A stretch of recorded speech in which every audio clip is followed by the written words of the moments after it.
అయ్యా ఓ చిన్న ఉపకారం. మార్కెట్ వీధిలో మీ కొట్టు ఒకటి ఖాళీగా ఉంది. దాన్ని అన్న పేరు మీద రాసివ్వండి. నోరు మూసుకో. అయ్యగారు ఖచ్చితంగా రాసిస్తారు.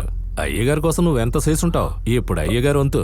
ఏయ్ నోర్మై, ముందు బయటికి వెళ్ళు. పోరా అవతలకి. ఊరికే ఏదేదో అవుతున్నాడు. అయ్యా మీరు అపార్థం చేసుకోకండి, వాడేదో తెలియక. నేను ఆలోచించుకోవాలి కోటి. అయ్యా క్షమించండి అయ్యా, వాడేదో అలా వాగి. వస్తానయ్యా.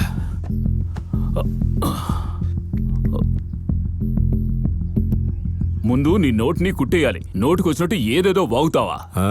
ఆయన కోసమేగా నీ కాలు నరం కోసుకుంటూనే చేశారు. మరి నీకో బతుకు తెరువు ఉండాలిగా. కొట్టిస్తే అద్దెకిచ్చుకుని బతకచ్చు. నీ తరపున మాట్లాడడం తప్ప శంకరయ్య గారితో అలా మాట్లాడు. ఎందుకన్నా భయపడుతున్నా? నీ విషయంలో తేడాగా వెళ్తే నువ్వు వాళ్ళ అంతు చూస్తావని వాళ్ళకి తెలుసు. ఊళ్ళో ఎంత పెద్ద మునగాడైనా సరే నిన్ను తాకే సత్తా ఎవరికీ లేదు. నేను అన్నా, మనిషి మంచోడివి, విశ్వాసపాత్రుడు అనే అన్న నిన్ను వదిలేశారు. కానీ అడ్డమైన చిల్లర వెదవులతో కలిసి నువ్వు ఇలా చేయడం, శంకరయ్యకి నీ మీద ఎంతో మర్యాద ఉండేది.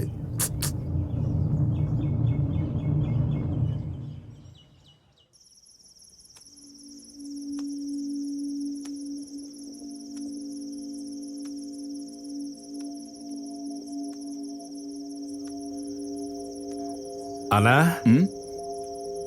కాస్త బయటకు వస్తావా?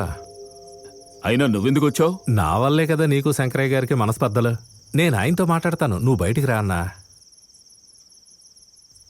ఆయన కాళ్ళు పట్టుకుని క్షమాపణ అడుగుతాను. నువ్వు రా అన్నా, నన్ను నమ్మన్నా. ఈరభద్రంతో మాట్లాడాను. ఈ టైంలో అయితే తోపులో ఒంటరిగా ఉంటారట. అక్కడైతే తీరిగా మాట్లాడుకోవచ్చని చెప్పాడు.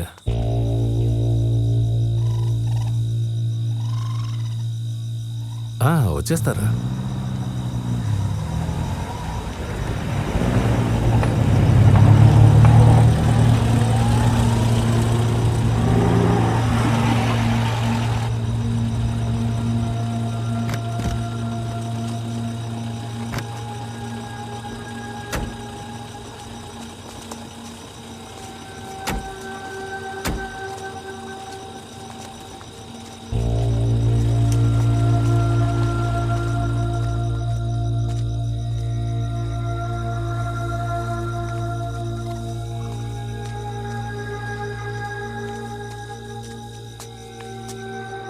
వచ్చేసారు.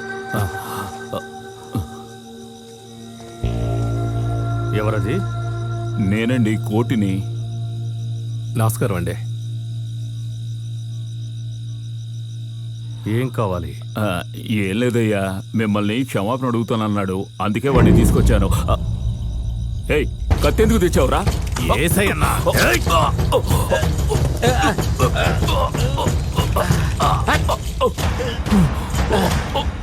నన్నే చంపాలని చూస్తావా? అయ్యా నేను మిమ్మల్ని ఎందుకు చంపుతాను?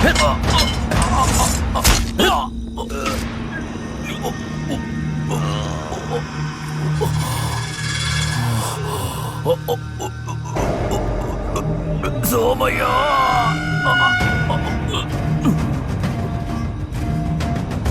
పోరా పోరా! రే వీరభద్రం! కోటి కోటి!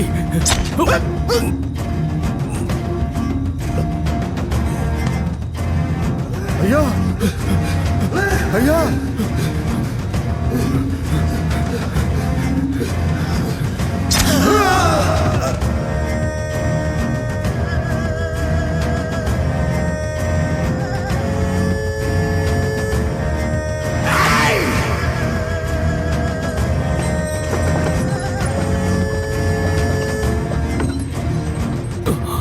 సోమయ్య,